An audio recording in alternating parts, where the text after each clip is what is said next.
Welcome to Joe Sports Channel. Ladies and gentlemen, to all the wonderful and amazing, beautiful Booni believers, it is October 31st, 2024. And folks, it's been quite some time, over a year. You see the title. We have a co-host, Johnny B. Good. And for the first time in over 12 months, that beautiful, sexy pinata, Jim Barker. Folks, Johnny B. Good from London, Ontario, Canada, and the former head coach for the Toronto Argonauts, Jim Barker. Good evening, folks. Good evening. Yeah, glad to be here, Joe. Always a pleasure and great. I was excited to. He said Jim was coming on the show again, so excited to be here and talk with Jim again. It's good to be back. Talk a little CFL, little NFL. Always Well, fun. this is the exciting time of the year. I mean, we just finished a World Series action. NFL season. We're kind of getting close to mid-season, and CFL is kind of here. We are into the playoffs, so lots of great sports action to talk about right now. Yeah. There's a lot Good of time. Good sports. time to be a football fan right now. That's right. That's right. It's a good time to be a Saskatchewan Rough Rider fan, especially when you finish second in the East. Like, the team impressed me from day one. I know the record wasn't the best, finishing 9-8-1, but an impressive win. Jim, my question to you is, what were the key factors in the Rough Riders' success in the regular season? Well, I think the biggest thing they've done is they've changed their mentality. They've gone from being a team that really didn't have an identity. And the one thing Corey Mace brought was a physical mentality. That's why he signed AJ Ouellette. That's why they brought Jameer Thurman in. CJ Rivas has turned into a dynamic Sam linebacker.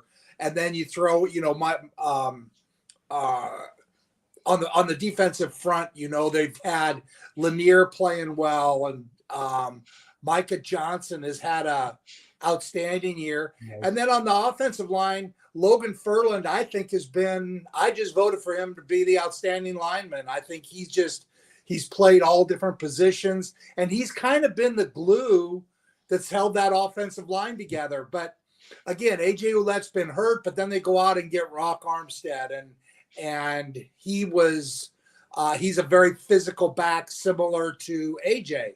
And that's what they needed. They needed to create an identity. Roland Milligan on defense has become the outstanding. He's probably going to win outstanding defensive player in the CFL. He leads the league in interceptions and knockdowns, in special teams tackles. He's just had an outstanding year. So, again, kudos to Corey Mace and the job he's done there. They came within a windstorm in Winnipeg of getting to play for the championship, for first place. If that wind doesn't kick up and Winnipeg doesn't kick that 50-yard field goal with no time on the clock last week, they're playing in that second game against Calgary to be first place and have the bye this week.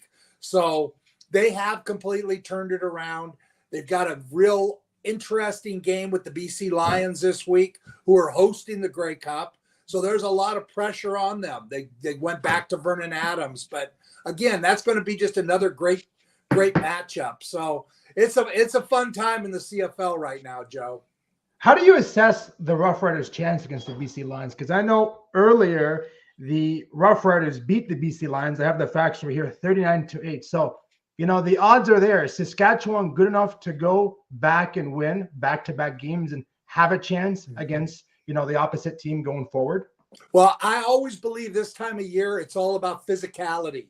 And the BC Lions for 2 straight years have gotten beaten by a more physical Winnipeg Blue Bomber team the last 2 years. They went out and got William Stanback so that they could have that same physical approach that other teams have. Now, they haven't utilized him. They need to. They need to keep the pressure off of VA. I think VA has a much better chance to play at a high level if he's not back there having to throw every down, and they're able to run the ball and keep that Saskatchewan pass rush honest. So Again, is BC physical enough? I'm not sold yet. I'm not sold that they're physical enough to beat the Saskatchewan Roughriders. They're going into Saskatchewan. There won't be an empty seat. It'll be loud. It's actually, the weather is going to be good. It's going to be right around 0, maybe -1. It's going to be very pleasurable day by Regina standards. There's no that's good good Canadian weather. It is, and I think it's the biggest stadium in CFL. Correct me if I'm wrong, Jim. I think it is the biggest stadium. Taylor Field? No, I don't think so. No. They Commonwealth is much bigger. BC Place is bigger. Yeah. Mosaic it's good size. I think there'll be 30,000 there, and they'll be very, very loud, and it'll be very much BC is going to have to get off to a good start and then be able to utilize that run game. They don't want to get into a situation where they're playing from behind, and all these kind of games always come down to turnovers. Saskatchewan was plus 20 something in turnovers this year, just ran away with the turnover ratio in the CFL this year.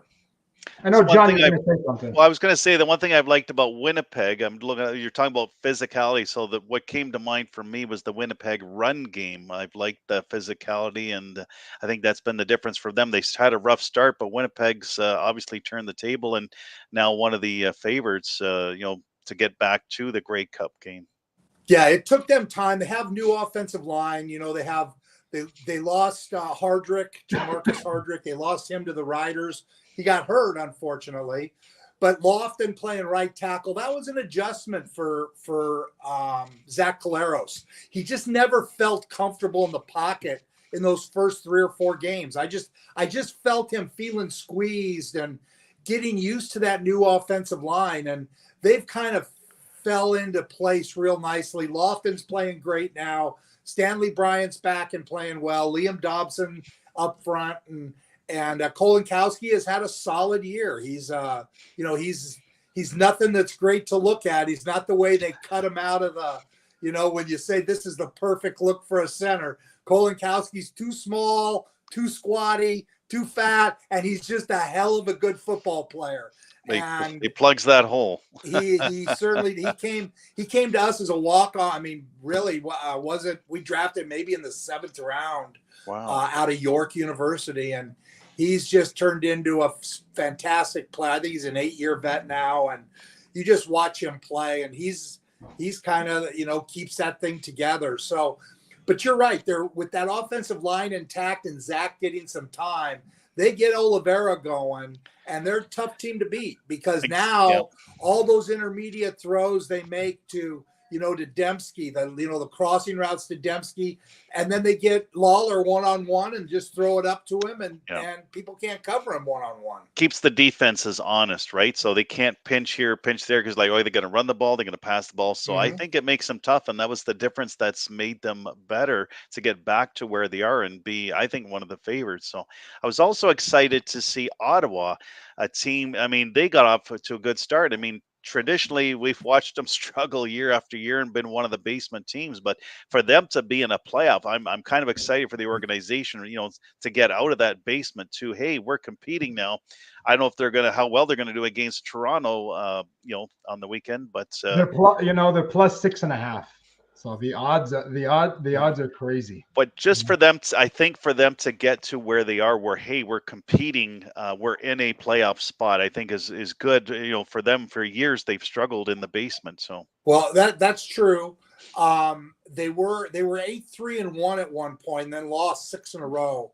And they did win their last game against Hamilton. They stopped Hamilton on the 1-yard line, and Hamilton was getting ready to win the game, and they were able to hold them there. And I think that was an important win for them. I think it was important for them to get that good feeling, and they played to win. I mean, they didn't take anybody out, and Drew Brown went the whole way. I mean, that game's interesting, Toronto and Ottawa, because neither quarterback has won a playoff game that they started. Chad Kelly, he had that epic, he just blew up in the Eastern Final last year, and that's all people want to talk about. They don't want to talk about, that the kind of year he's had. He's actually came back and has done fantastic and has put them in position to host the semi and then go on in and should they be able to win that. So this is a big game for Chad Kelly. He needs to show he can win in the playoffs. And Drew Brown. Quarterbacks are measured just like Patrick Mahomes, Tom Brady. You're measured by winning championships. That's right. And you got to win playoffs before you win championships. And for both Drew Brown and Chad Kelly, that's what this week is about for them. Getting off the schneid, getting their first playoff win to hopefully carry them into Montreal, where they'll take on the defending champions. You know, the Alouettes have got some, you know, they've kind of not played at the same level they played early because they clinched it so early, kind of like Toronto last year. Kind of in coasting mode, but it's hard to regroup and say, okay, we need to get back on the bandwagon and get back to where we were. Yeah, and Cody Fajardo hasn't been 100% healthy. You know, they've gotten some good play out of Davis Alexander, but he's not the guy who's going to take him to the promised land. It's going to be Cody Fajardo. And again, that's going to be whoever wins that Ottawa-Toronto game is going to go into a hornet's nest there in Montreal, where it'll be packed and those horns will be driving players nuts. It's part of going into Montreal. It's not an easy place to play. It never has been. And again, the road to Vancouver is going to go through Montreal this year. And this semifinal game should be good. I'm expecting Toronto. Again, going back to what wins now, physicality. The offensive line and defensive line of Toronto is dominant. Well, it's been exciting to watch Montreal-Toronto games just through the year because it's been such a back and forth and seesaw. I mean, they've had epic battles. So, again, as kudos, you know, great for Ottawa to get where they are, but I think everybody anticipates, you know, Toronto-Montreal match again. I think the third one of the season. I don't want to see that. I seriously don't want to see that. I want to see Saskatchewan. Saskatchewan hasn't won it for quite some time, but I think I'm talking to the East final. I think Chad Kelly is going to kill it, you know, on Saturday, November 2nd at 3 p.m. I think he's going to have a phenomenal game. Like I'm saying, this guy's going to go for 3 TDs. I think, you know, it's going to be a blowout. They're in Toronto. The crowd's crazy. The fan base is great in Toronto. At least 14 plus. I don't know, Jim, what you're going for, but I think Toronto's going to just outplay Ottawa. Yeah, like I think they could get up around 16. I think they'll bring some people from Ottawa. I think Ottawa fans will travel. It's a Saturday afternoon. The weather's supposed to be spectacular. It's supposed to be around 10. And nice. That's good, you know, Canadian weather. Yeah, hopefully the weather's the field holds up and we get a good clean game. And again, the Red Blacks' lack of a running game, you know, they're not going to play Laybourne again. They're going to play Braylon Addison at running back. And their lack of being able to establish a consistent running game is going to hurt them, I believe, in the playoffs. And again, they throw the ball well. They're going to get Hardy back, who led, you know, he had a fantastic year. He was second in the league to Justin McInnes in receiving. But again, to put it all on Drew Brown's shoulders and he's got to throw for 400 plus and not turn the ball over is a tall order when you can't run the ball. And right now, that's the situation Ottawa's in. They're starting 5 Canadians on the offensive line. Jacob Ruby's going to step in and play left tackle for them. And that they haven't done that all year. So that's well, they have a couple times, but not very often. So again, can that offensive line handle the defensive front of Toronto that leads the league in sacks with Serezna and Flo Arimolade and Holly and Robbie Smith? I mean, they're good. They're good up front. Yeah. And you know, so it's going to be that to me is the game. Can Ottawa protect and get some kind of running game going? Because you know Toronto will. Their offensive line and Kadeem Carey. And like you say, Joe, Chad Kelly is, again, he could be one of the great quarterbacks he's got this, Flutie was in his first 25 games was 21-4 and Chad is 20-5. So again, you're not comparing him to Doug Flutie, but what he's done has been pretty miraculous, and he has a chance to be something special. But you're never going to be special until you start winning playoff games. And last year he didn't do that. He's got to do that this year. But he gets a couple playoff wins under his belt this year, and he's going to be a guy that every year they're going to be in it because of Chad Kelly.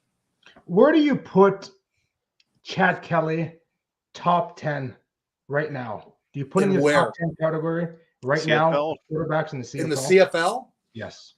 I have him. If I had him, I wouldn't trade him for anybody. You wouldn't, right? I know.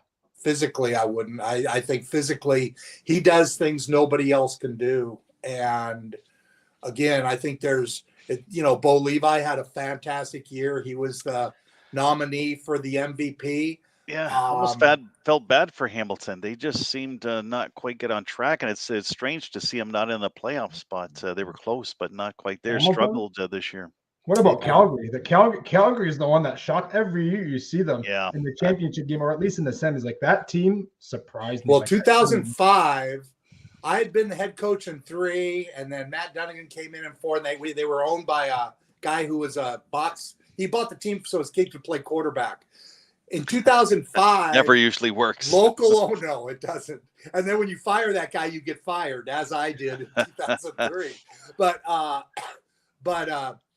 in 2005, when the new ownership came in, we went out and got Henry Burris and, just got that thing going. Nice. And then 3 years later, Huff came in, and, they've been in the playoffs every year since 2005 until this year. In fact, this is the first year in history that no Alberta team is in the playoffs. And that's unheard of. I mean, Edmonton is making some moves now and changing their thing around.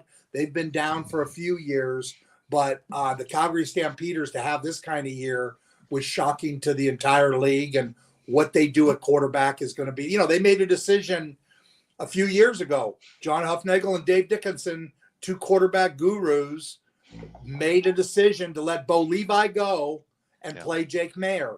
And it just didn't work out for him. I mean, Jake hasn't become what they thought he would be. So again, that's going to be another story. It's just strange to not see the Stampeders in the playoffs. Yeah, it's one of my favorite teams I'm usually cheering for. I kept thinking that they're going to turn, so they struggled. I kept thinking it was going to turn the tide, but it just never, like game after game, it just never seemed to materialize and come together for them. So yeah, they had some injuries at receiver, and they just never seemed to get continuity in terms of personnel on either side of the ball. So it was a difficult year for them. There's no doubt about that. November 17th. 6 p.m. in Vancouver, British Columbia.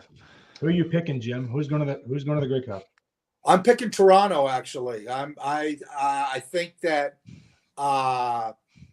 they're playing as well as anybody right now, and I am a big believer in Chad Kelly, and I think that if they protect him and allow him to do the things he can do, I think they have a fantastic chance with everything they've been through this year, which has been a lot, with the suspension and with all the things they've gone through to be in this position. So I'm picking them to, again, I just have a feeling that whoever wins that BC Saskatchewan game is going to give Winnipeg everything they want. And, I think the West is so fascinating this year, and the Saskatchewan Roughriders can be a great story. Can Trevor Harris, he's the perfect quarterback because they don't turn the ball over. He's playing smart. He's throwing accurately. He's not losing games for them, and then letting their defense create the turnovers they need. Again, they're going to play a dynamic offense in BC, but are they physical enough to be able to physical enough to be able to slow down Saskatchewan? That I'm not so sure. I agree. I'm going with Toronto too. I think Chad Kelly's going to light it up. I think this is the year. It's been a funny year. 10-8. Not the greatest record, but you know what? They're in the playoffs, and it's going to be a good game. But I think they're going to win the Grey Cup. No, John, what is your prediction for the Grey Cup this year? Well, I mean, I know the favorites are, Montreal to repeat You can even go against the favorites Saskatchewan. if you want to. Well, I'm going to say Winnipeg, and it's just for the reasons I said. I see them. They struggled, but they found their game, and I love the ground game. The ground game and Collaros. I just think that's a tough combination to beat, but not to say it can't be done. Like I said, we know on any given Sunday, anything can happen. You get the right conditions and the crowd. So I just think it's going to come back to. I mean, I hope it's Montreal. Toronto is going to be a I see Toronto beating Ottawa, and again, Montreal. It's always a good battle, but I see Toronto beating Montreal this year, getting over that hump. So I see another Toronto Winnipeg Interesting. Grey Cup, but I like Winnipeg. I think they have everything all together right now too, because they missed it last year, right? They were expected to win last year and didn't because Montreal kind of stole it. So I see them kind of rebounding and taking it again. That's just I my want you to prediction. write this down. If Toronto wins the Grey Cup, I will get a jersey with Jim Barker right on the back and wear it on the first show when you come back. Okay, you'll be amongst the multitudes wearing Barker jerseys. I will. With what? Number one, I'm telling you, I want to see Chad Kelly. I want to see him win it just to prove to the point this guy is the real deal. This is the next Ricky Ray. This is the next Anthony Calvillo. This guy is just a different category, different situation in the CFL. Yeah, he needs to win these games. He really does, these playoff games. But once he wins some playoff games and people and time moves forward and he's able to just be evaluated on what he does on the field, this league is fortunate to have a player with his physical skills. And again, he's got I'm hoping he's got everything in order in his life, and that he can be that that person I know he wants to be. So again, I just think he's a treat that people in the league right now. It's hard because he's a guy that he's the villain, and it's just it's kind of like a little bit like Deshaun Watson in the U.S. People like watching Deshaun Watson fail. Oh, and boy, that's a train wreck. and again, I hate seeing that for Chad, but I think he can overcome it up here, and these games, these next 2 weeks will be very, very important in his development as a CFL star. For sure. Johnny, you got last question for CFL because we're going to talk about NFL. Oh, okay. I was ready to switch over. No, the only thing I was curious, Jim's thoughts on either Hamilton or Calgary, what they need to do. But I think we already discussed that.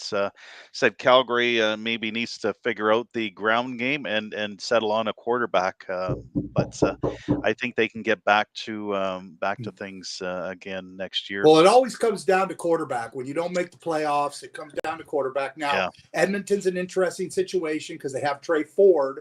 And what are they going to do with that? Are they going to say he's the guy? Are they going to bring back McLeod Bethel Thompson, where they would lose Trey Ford, but then who's going to take Trey Ford? Yeah. Could he go to Calgary? But then VA, they can't keep VA and Nathan Rourke under contract. So VA, there's the other question. If BC wins it and VA lights up this playoff run, do they keep VA and try to move Nathan Rourke? Yeah, Rourke has struggled too. I mean, I know he came in, there was high expectations. Just I've watched some of his games, and again he seemed to struggle. Seems to have kind of found a little bit of a groove, but struggled. But he's 25 years old, and that's why I think they stay with Nathan Rourke. Yeah, I think they signed him to be their future, which means that VA is going to get traded. And all the talk is that he's going to go to Calgary. So, we'll see. I mean, I don't know about his style with Dave Dickinson. That's true. Dave runs a completely different style of offense than what Jordan Maximic. Now, Edmonton could be hiring a coach. Jordan Maximic's name is coming up as being a guy that could be the next head coach in Edmonton. And if that happens, does he bring VA with him? And now they have VA, and then can they keep Trey Ford? Can they, I just don't, those are all interesting offseason questions that'll happen in the CFL. I think Ford's been good in Edmonton. I've liked him. I liked what he's done. I think he's helped them to win some games, and I think I see Edmonton keeping Ford at QB. But again, it depends on the coach and the organization. As a starter, so if you're the GM or the head coach, you would say, "I want this guy to be my guy." Mm-hmm. There you go. There's a lot of people who believe that too, Johnny. Because, like I said, I mean, I feel bad for these teams that struggle, and Edmonton's been another one of those that have struggled, and but it's like they got close. They had 7 wins, I think, so they were right at the doorstep. So it's good to see these teams. The Ottawas, the ones that have struggled, kind of, hey, now we're on track again. It's the fan base, right? Again, it's you want to get the people in the seats again as an organization, and to do that, you got to have a winning team, right? Or like nobody wants to see a losing organization. So it's for me, it's a feel good, I guess, for the Ottawas, the Edmontons, and I'll say Calgary, but some of these teams that maybe have struggled a little bit this year. Yeah. Guys, let's move on to the NFL and talk about the undefeated team from 2 years in a row, the Kansas City Chiefs, the unbeaten one. Jim, it looks like nobody can beat the Chiefs. Are they going to go undefeated like the Miami Dolphins back in the 70s? I don't believe they will. I really don't. I think it's the NFL nowadays it's just too tough to do. I would think so.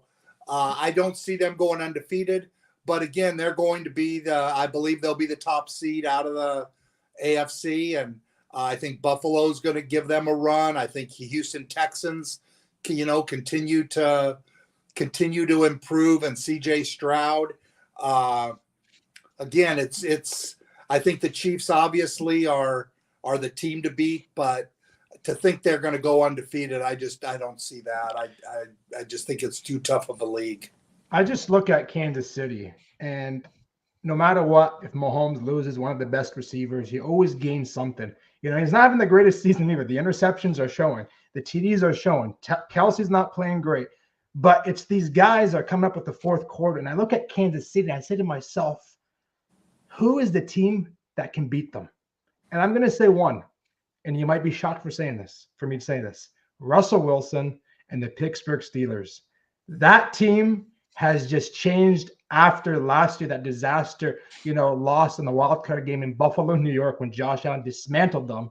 I just see the Pittsburgh Steelers, that team, surprising a lot of teams this year. And I think they're the one that can beat the Kansas City Chiefs going forward.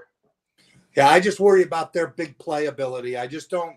I mean, that their style of play is ground and pound, and they're going to play great defense, and they've got a great defense, but they don't have those big play. I think getting Amari Cooper helps the Bills a lot because it gives them another big playmaker that can turn games around. And in the NFL, you need to have that. You need to have those guys that can make those game-changing plays. And, the Jets went out and got Devontae Adams. Hasn't helped them. I mean, they're just the Jets doing Jets things. That game tonight, Malachi Corley drops the ball before he gets to the end zone. Are you kidding me? I mean, only a team like the Jets can have that kind of stuff happen. Just discipline, poor discipline. It's lack of penalties. And it's the whole team. I'm going to blame Aaron Rodgers. I'm going to blame the coach. Like, you fire Robert Saleh, 2-3, a great defensive coach in San Fran. You bring this guy in that hasn't won a game. And it's disaster what's going on in New York. Like, to be honest with you, I wish Aaron Rodgers retired. To leave on a bad note in New York, same thing with Brett Favre. He's going the same steps as Brett Favre. Like, to go to Minnesota next? I don't know what's next for the Jets. I don't know what's next for Aaron Rodgers. I feel bad for a future Hall of Famer, multi-millionaire, a multi-MVP award guy to go to the Jets after having great seasons in Green Bay. It's disaster. It sucks. Well, he's a very proud guy, and it would be hard for me to see him going out on this kind of a season. I would find that difficult. I mean, as long as his body holds up, he is a guy he doesn't want to go out like this. No. And again, I know he loves Nathaniel Hackett, their offensive coordinator, who was their offensive. He's not anymore. But they've got issues that run deeper than Aaron Rodgers. Now, again, Aaron Rodgers is a part of it. He knows that, but I don't see him retiring out of this kind of a season. But I just don't know. The Jets just can't get out of their own way. There are some teams, and you know, Woody Johnson is one of those owners who is just there. It's hard to win when you got owners who are that what's the word? Impulsive. And like I say, I believe that move to fire Saleh, it was an impulsive move. It just was. When everybody in the organization is shocked by it, that speaks to me of impulsiveness. And when you have an impulsive owner, it's hard for your team to play. And I think when you look around the league, you see there are teams that are just terrible every year, and you look at their ownership, and it's just it starts there and goes downhill. Well, it's funny you were talking about the Steelers, because I think they were comparing the Steelers and the Jets, and how many coaches have the Steelers had in their organization, and it's been very few, right? Mm-hmm. They've been consistent. And then you look at a team like the Jets, or maybe some of the other teams where this like coach after coach after coach after, you know, they keep changing. Well, the Carolina Panthers are a great example. I mean, now you look at the Indianapolis Colts, you know, with Robert Irsay, and I mean, what they're doing with Anthony Richardson. Okay, I thought starting him last year was a bit of a mistake, but you know what? They did it. Now to take him out, they're 4-4, and I get he hasn't played well, and the thing he did pulling himself out. I've been in football my entire life, almost 70 years, and wow. I have yet to see a quarterback ever say, "I need to come out because I'm tired." Ever. What would you do in that situation? What would you do as a coach? If I was a coach? Yeah. I would take mental note, and he would probably be on the bench the rest of the year, and I would tell our people, we need to get rid of this guy because we're never going to win with him. That would be my first thing. Now, everything I hear about Anthony Richardson, very bright guy. You know, he learns well. He does all these things. But that's an inherent flaw when a guy does that, when it's never been done. I mean, I can't ever remember, even after any long runs, a quarterback tapping out. Ever. It's like WWE all over again. Like I've never, and you bring a 39-year-old Joe Flacco that is making $2 million. He was still on the roster anywhere. Still playing good football. I thought he was retired. Wow. Again, yeah, I don't know if this is how it went. Eberflus is their coach, right? Eberflus, is that his name? Yeah, Eberflus. He was in Chicago. I'm not sure. So I can just imagine is he in Chicago? He was in Chicago. Whoever the Colts coach is, I can just imagine how this went. He goes in after the game and he go straight to Irsay's, and Irsay's in there, you know, probably drinking a scotch, and the coach goes in and says, "We just had a quarterback tap out." Yeah. And he said, "Well, what do you want me to do?" I don't care. I do not want him leading our organization. And he said, "Well, what do you want us to do?" "Well, we'll bring Joe Flacco in. He's 40 some years old. He'll be. I mean, I can just imagine how that conversation went, because that had to be the reason. Otherwise, you don't take the guy out right now. You go ahead and say, "What are you? You're 4-4. Do they think with Joe Flacco they're going to actually win the Super Bowl? Do they really think that?" So if Anthony Richardson's going to be your future, let him grow. What are you going to do? You're going to maybe only win 7 or 8 games, but you're not going anywhere. You need to get your quarterback position solidified, and he's not doing that sitting at this point. If he's not the guy, then he's not the guy. And again, I cannot completely understand that. When a guy taps out at quarterback, it's tough to sell him as a leader in your locker room. Well, I because get it's the that. guys around, right? Because then the guys around him support him, right? So again, if you don't have the confidence yourself, how can the other guys, because I was here in the locker room, it's the mentality, it's the team, the guys around you. But I agree with you because I said, gone are the days of you bring in a quarterback, you draft him, and he'd learn again. Somebody'd say anymore, it's like you draft, boom, like they're in there right away, like. And it's like sink or swim. And it's, look at Bryce Young in Carolina.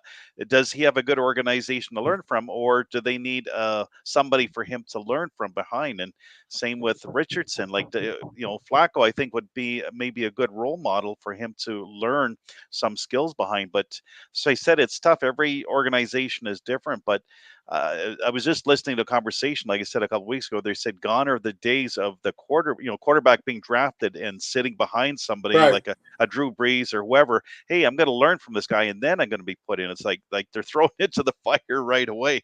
And it sometimes it works out. I mean, you look at Washington, the Commanders. I mean, wow. I mean, he's great in the Chicago Bears, Caleb Williams. So sometimes it works, and even CJ Stroud in Houston. If they're in the right spot, if they can get in the right spot, and the Commanders have got a good football team. I mean, and Dan Quinn has done a great job with that defense. Carolina's a shit show. I mean, that just. I feel bad for Bryce You Young. can put Tom Brady, you can put anybody in the world there, and they're not going to win in Carolina because that owner just has no clue of how to run a pro football team. He just doesn't. And, he's going to learn. Hopefully he'll learn before, or he's going to sell the team because people will just get fed up with it. But so Bryce Young goes in there. CJ Stroud comes out. He goes to Houston Texans, a great situation, which we talked about last year on this show. Great coach. We talked about the situation C.J. Stroud fell into with Bobby Slowick as the offensive coordinator and a brand new head coach, young, enthusiastic DeMeco Ryans, a perfect scenario with good enough veterans around him to teach him how to become a pro as he plays. Caleb Williams, I think, is going through a little of that right now with the Bears. I think he's in a situation that he can have success in. So, again, a lot of it is the situation they're in. But, you look at quarterback situations and the Anthony Richardson thing. But when you look at the CFL, so what the BC Lions just went through, Nathan Rourke comes back, and Kid Canada, he is the quarterback in Canada. He comes back to a team that was basically playing great. VA, first half of the year, was a hands-down MOP candidate. Hands down. Now, he did get hurt. Nathan Rourke comes back and is playing, but when VA was healthy, they kept Nathan Rourke in. And that was a decision that Rick Campbell made, which, again, you look at the way it turned out. They lost, and then he finally makes the move back to VA, and that whole team was ignited. Yep, now, exactly. All that is that locker room saying this was VA's team all along. He's the one who, in the offseason, spent the hours with us, did all the things to get us to that point. Now we have our guy back in. You could just sense it on the field in how that team played, both sides of the ball, special teams, everything with VA in the game. And I honestly believe it had to do with that was his team. That is his team. And they're gonna go as far as he can take them. Now he gets hurt and he's out for good. Nathan Rourke will come in and play great. Nathan Rourke's a great player. He is a great He's player. underrated. He's very underrated. He's good. He's a good So athlete. he's going to be fine. But in this situation this year, that was a difficult situation for Rick Campbell. And I thought he misplayed it by not putting VA back when he was healthy to play. So again, hindsight's always 20/20. And now that I'm in the media, I can look back and say, he should have done it this way. But Guys, we're talking. It's that to me is quarterback decisions are very, very, very difficult. Yeah. Guys, we're talking about all these successful quarterbacks, and look at Trevor Lawrence. He was so good in Clemson.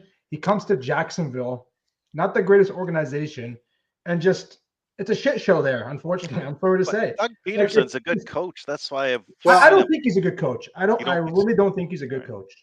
I Well, don't here's think the thing about them, and I think Trevor Lawrence says Urban Meyer set him back years, hurt his self-confidence. The kind of coach Urban Meyer was in college, you can't do that in the NFL, and I believe he hurt Trevor Lawrence's development a couple years, set him back 2 or 3 years. Trevor Lawrence is just now getting to that point, but he's lost so much confidence now. You don't know whether he'll make it back. I mean, there's no telling. Is Doug Peterson he's a solid coach? Is he one of the top 10 coaches? I don't know if I would go there, but I think he's a solid coach, but he lost his job in Philadelphia, and it's off after having success. And you wonder, okay, why was that? And again, was it the locker room? Was it whatever? But Jacksonville is a bad team right now. And they are. And Trevor Lawrence, they've put all their eggs in the Trevor Lawrence basket. And, he needs to either figure it out, or they're going to be looking to draft a guy and make a change. Do the same thing over and over like they did with I thought they were going to be. Yeah, I thought they'd be competitive this year. That's why I said it's kind of disappointing to see them losing week after week. They seem to have, at the end, they got a good running game, Leverance, good passing game. So I just wonder what is missing for them. Good coaching staff. So It's not the coaching; it's more of that line. Like how the they guy work has together. 3 seconds. Like look at Aaron Rodgers to New York. These quarterbacks that are not O-line. having time even to look at like the guys. I watch Jacksonville's game every game because I like to study Jacksonville.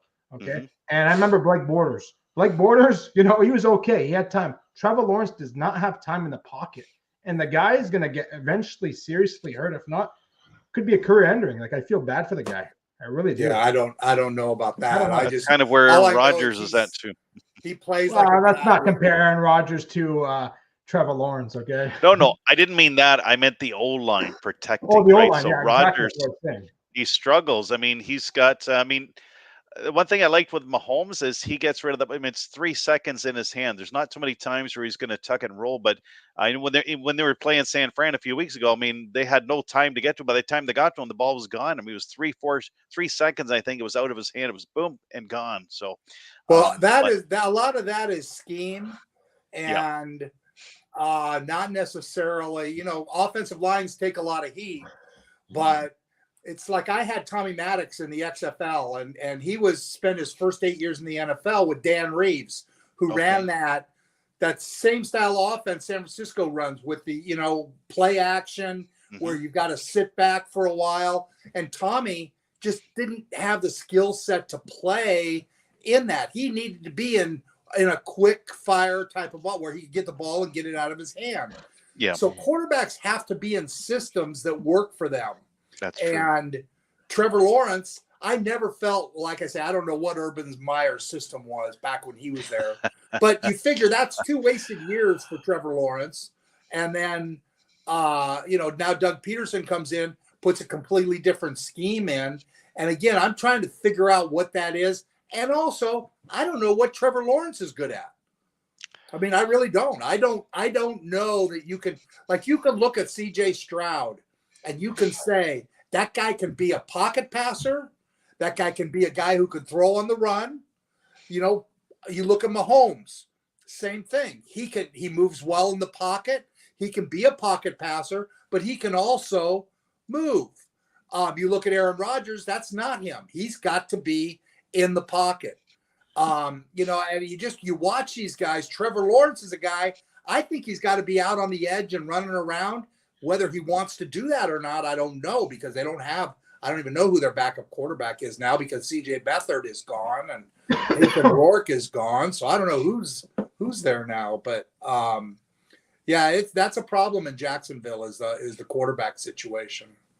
Yeah, boy, the Clemson QBs. I mean, like you said, you were talking about Deshaun Watson, and they said, I just felt that he never seemed to quite click in Houston, and I knew it wasn't going to work in Cleveland. I mean, now he's out for the season, but he just seems to be struggling, to get the ball or to get anything going. And it's funny, I was stunned that Cleveland, competed and beat Baltimore this past weekend. I thought, how did they score 30 points? And they could barely score 13 points the other games with Watson. So I don't know if Jameis Winston's the difference for the Browns there, but interesting to see the Browns. Are they a contender now with Jameis Winston? That'll be the next things to see in the coming weeks. Well, Ken Dorsey's their offensive coordinator now, and he was with Buffalo, played for me in Toronto here. Oh, and nice. He's a guy that honestly Jameis Winston fits much better than Deshaun Watson. I agree. Because he wants to get the ball out of his hand quick and do those kinds of things. I'm not sure that was what was best for Josh Allen. I think Josh Allen now with Joe Brady is being able to find himself a little bit more, throwing the ball a little more vertical than he did with Ken Dorsey. And I think that's, those are important things. Like I look in the CFL, Chad Kelly, he lucked out. He got Ryan Dinwiddie, who is the perfect coach for him. Perfect. I mean, absolutely the perfect coach for him. And he has a chance to go to get as good as he can because of that. And there in this league, in the CFL, there's a lot of coaches that, can adapt to a quarterback. And then there's most of them that try to take that quarterback to adapt to their system and what they want to do. So, again, I think we're watching that play out a little bit.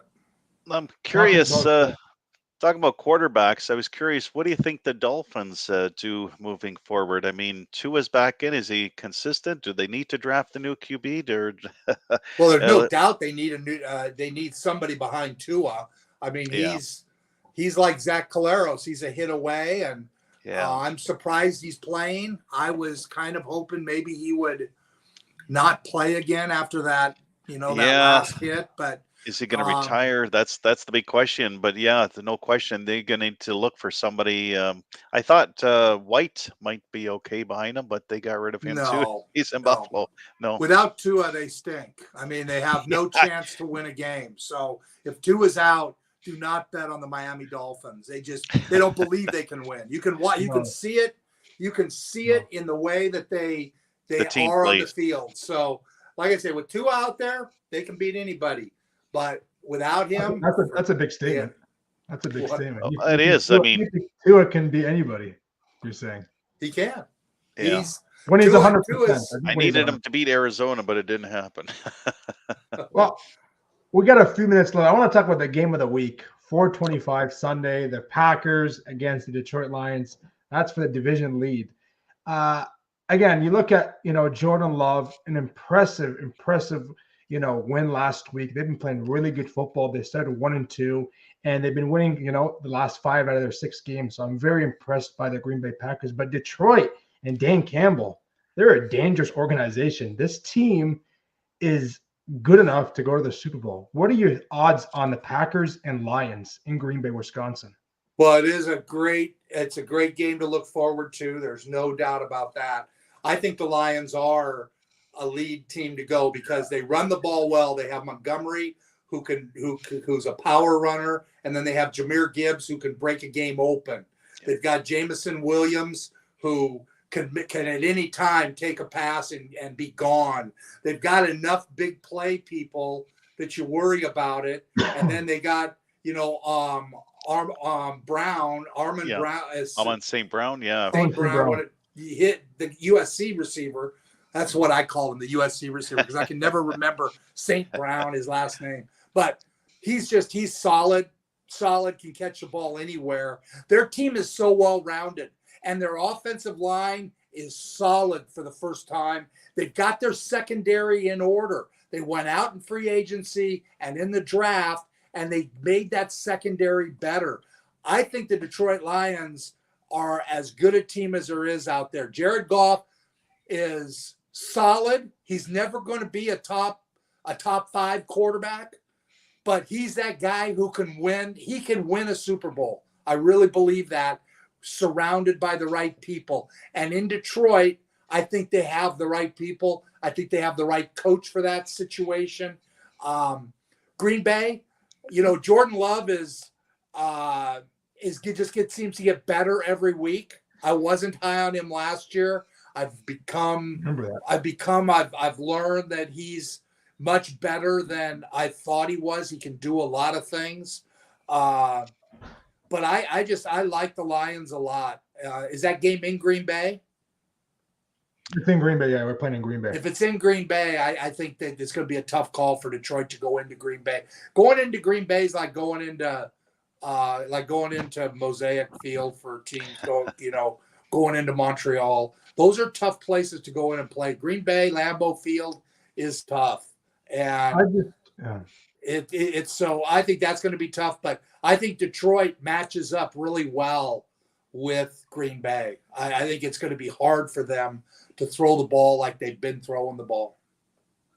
It's going to be a hard-fought battle, but Green Bay is good in Green Bay, and you know what? One thing Green Bay did off-season is pick up Josh Jacobs from Oakland. Now the Vegas Raiders. You get rid of Aaron Jones, signs a 1-year contract with the Minnesota Vikings, and Josh Jacobs is getting at least 7+ yards a game. Every rush, every run, and I love Josh Jacobs. And I wasn't a big fan of Josh Jacobs in Oakland, but now coming to Green Bay, he has that chemistry.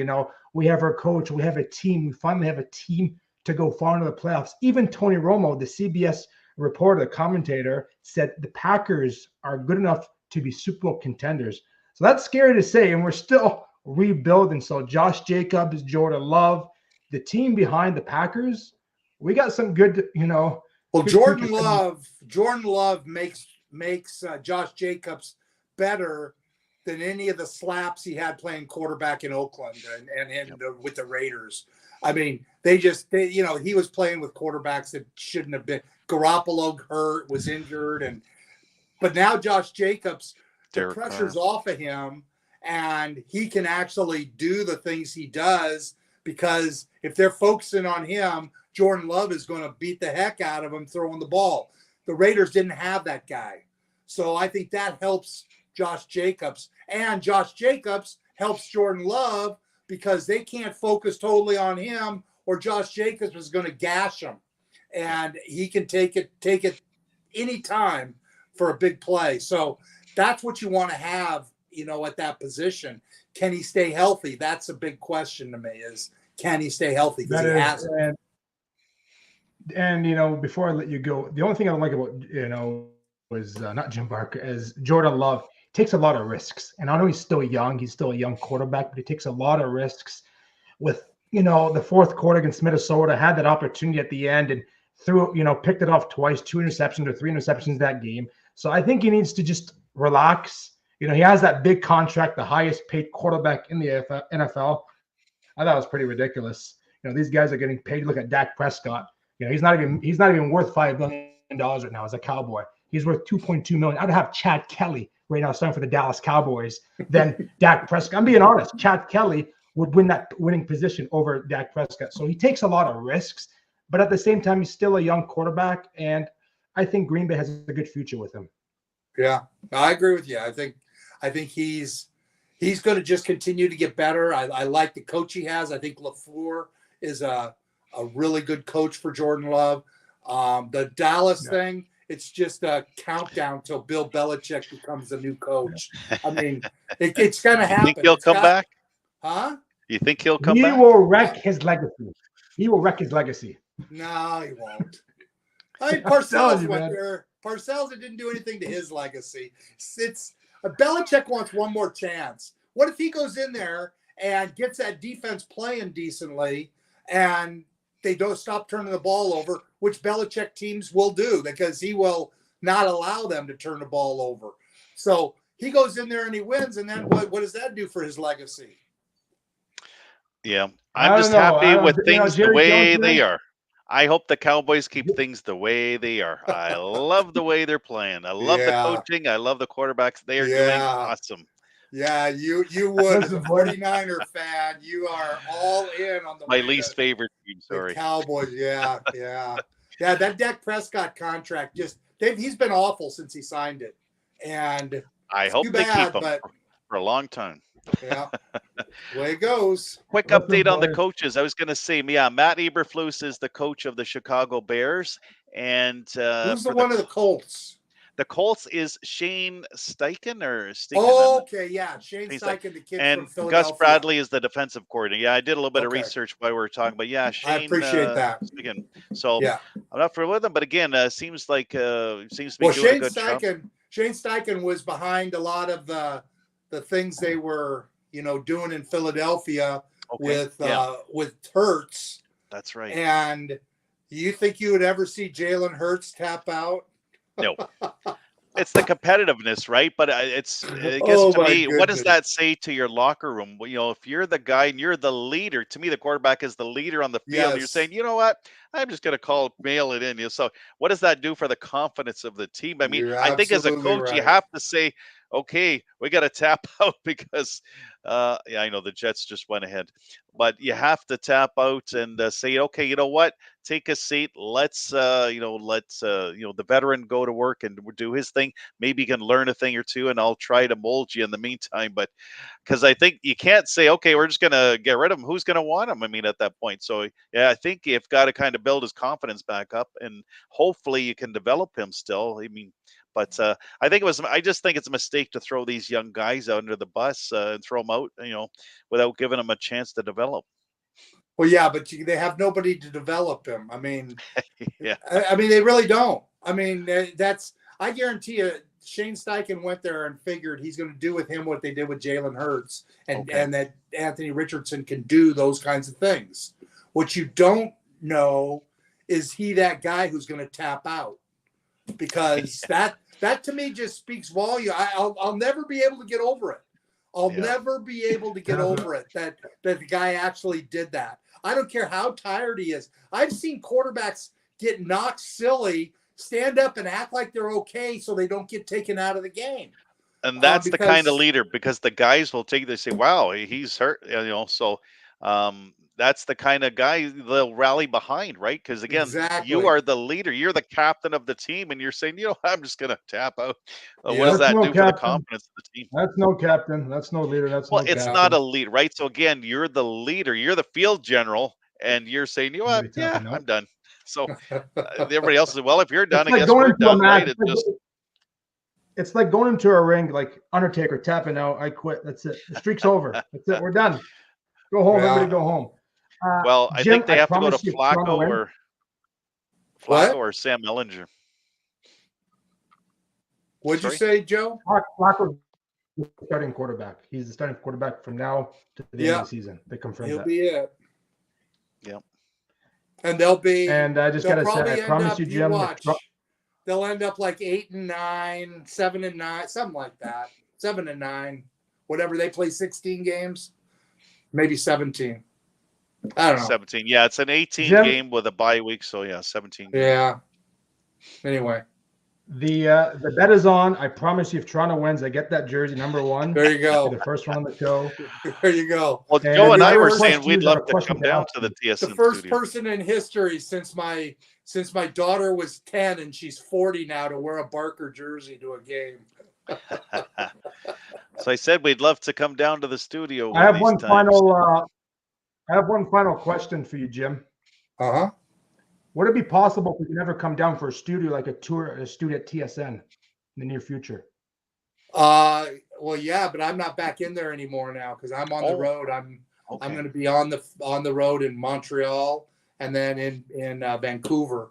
Oh, right, for the Grey Cup. Yeah. On a panel with Duthie down on the field. Nice. So a second panel. So seems like a great group of guys there with Kate Biernes and some of the others. Yeah, but no, next year for sure. That's no problem to have you guys come by and see how everything be amazing. Works. Yeah.